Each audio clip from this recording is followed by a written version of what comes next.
Hello friends, स्वागत है आपका अपने चैनल पे। आज मैं आपको बाल मनोविज्ञान के एक चैप्टर आनुवांशिकता और पर्यावरण के प्रभाव के बारे में बताऊंगी, यानी कि effects of heredity and environment. तो चलिए देखते हैं कि आनुवांशिकता और पर्यावरण का प्रभाव हमारे जीवन में हम पर क्या पड़ता है।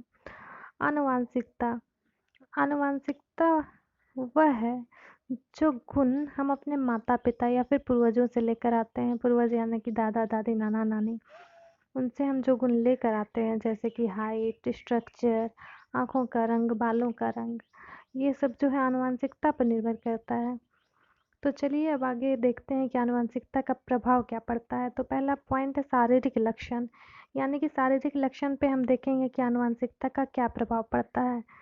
तो शारीरिक लक्षण में आते हैं जैसे कि कोई व्यक्ति दिखता कैसा है, जैसे कि कोई गोरा है, कोई काला है, कोई लंबा होता है, कोई मोटा होता है, कोई पतला होता है, किसी के बाल कर्ली हैं, किसी के स्ट्रेट हैं, या फिर किसी की आँखों का रंग ले लीजिए, किसी का ब्राउन होता है, किसी का ब्लैक होता है। ये सब जो है ये शारीरिक लक्षण है और ये अधिकतर माता पिता तथा पूर्वज के द्वारा ही बच्चों में ट्रांसफ़र होते हैं।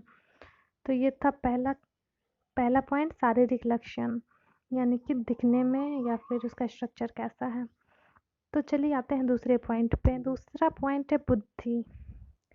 माता पिता की बुद्धि लब्धि अगर उच्च होती है तो देखा जाता है कि उसके बच्चे का भी मतलब बुद्धि का लेवल जो है वो ऊंचा होता है। अगर माता पिता बहुत ज़्यादा तेज हैं तो देखा जाता है कि बच्चे भी तेज होते हैं। तीसरा पॉइंट है रुचि, यानी कि इंटरेस्ट।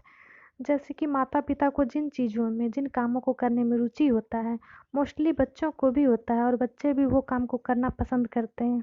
वैसे ज़रूरी नहीं है कि ये सबके साथ लागू हो, बट अक्सर ऐसा होता है। चौथा पॉइंट है स्वास्थ्य, यानी कि जिनके माता पिता हेल्दी होते हैं उसके बच्चे का भी शारीरिक स्वास्थ्य अच्छा होता है। पांचवा पॉइंट है अधिगम। अधिगम यानी कि सीखना। ऐसा देखा जाता है कि जो माता पिता के सीखने का तरीका होता है वही बच्चों में देखने को मिलता है। जैसे माता पिता सीखते हैं अक्सर उसी प्रकार बच्चे भी सीखते हैं। जैसे कोई सीखने में तेज है, कोई स्लो है, तो बच्चे का भी इसके ऊपर इम्पैक्ट पड़ता है। अब बात करते हैं हमारे छठे टॉपिक की, जो है व्यक्तित्व यानी कि पर्सनैलिटी। पर्सनैलिटी पर आनुवंशिकता का प्रभाव बहुत ज़्यादा पड़ता है। जैसे कि जैसी पर्सनैलिटी माता पिता की होती है अक्सर वैसी ही बच्चों में देखी जाती है।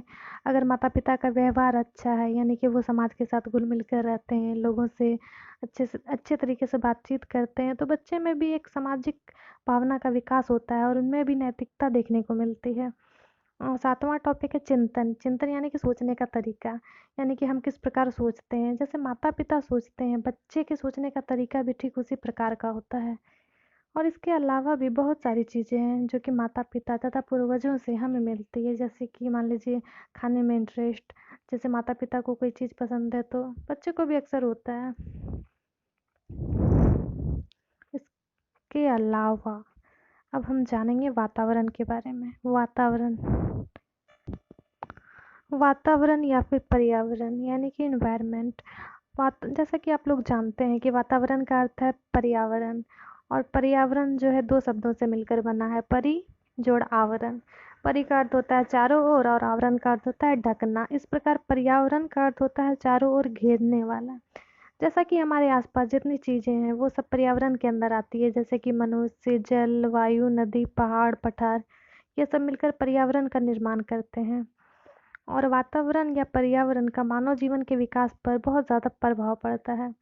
मानव विकास में जितना योगदान आनुवंशिकता का है उतना ही पर्यावरण का भी है। व्यवहारवादी मनोवैज्ञानिकों ने वंशानुक्रम से अधिक वातावरण को महत्व दिया है। तो चलिए जानते हैं वातावरण के प्रभाव के बारे में। तो पहला प्रभाव देखते हैं शारीरिक लक्षण पे, इसके क्या प्रभाव पड़ते हैं। तो जैसे कि मान लीजिए कोई गर्म स्थान पे रह रहा है, तो गर्म स्थान जैसे कि तमिलनाडु, चेन्नई, वहाँ बहुत गर्मी पड़ती है, तो फिर वहाँ के लोग थोड़े सांवले या फिर काले होते हैं क्योंकि वहाँ बहुत गर्मी पड़ती है। ये वातावरण का प्रभाव है।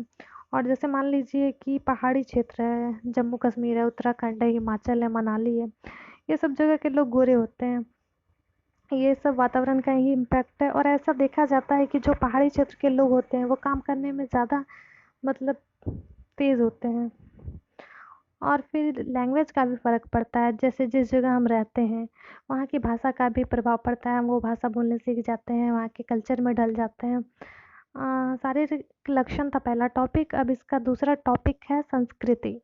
तो चलिए देखते हैं संस्कृति का क्या प्रभाव पड़ता है। जैसे कि जानते हैं आप लोग, हमारे देश में इंडियन कल्चर है और फिर अमेरिका वगैरह में इंग्लिश कल्चर है।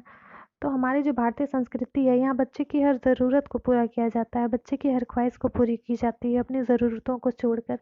लेकिन इंग्लिश कल्चर में वैसा नहीं होता है, उसमें बस बच्चे को बड़ा कर दिया जाता है, उसके बाद अब वो अलग हम अलग, बच्चे चाहे जो कर सकते हैं। तो वैसे उनको छूट है, लेकिन हमारे भारतीय कल्चर में ऐसा नहीं है। तो चौथा है टॉपिक है फैमिली। बच्चा जो है सबसे ज़्यादा टाइम परिवार के साथ बिताता है और बहुत सी आदतें ग्रहण करता है। पांचवा टॉपिक है स्कूल। घर के बाद सबसे ज़्यादा जो है बच्चा टाइम स्पेंड स्कूल में करता है। वहाँ पे वो दोस्त से, टीचर से, जो सामाजिक मानसिक विकास को उसके प्रभावित करते हैं, उनसे वो बहुत कुछ सीखता है और वो उस पर प्रभाव डालते हैं। जैसे कि टीचर जो है रोल मॉडल होते हैं, वो एक फ्री वातावरण बच्चों को प्रदान करना चाहिए टीचर्स को, ताकि वे अपनी बच्चों की शंकाओं को पूछ सकें। तो ये था आनुवांशिकता और पर्यावरण का प्रभाव हमारे जीवन पर क्या पड़ता है। तो चलिए मिलते हैं नेक्स्ट वीडियो में। बाय।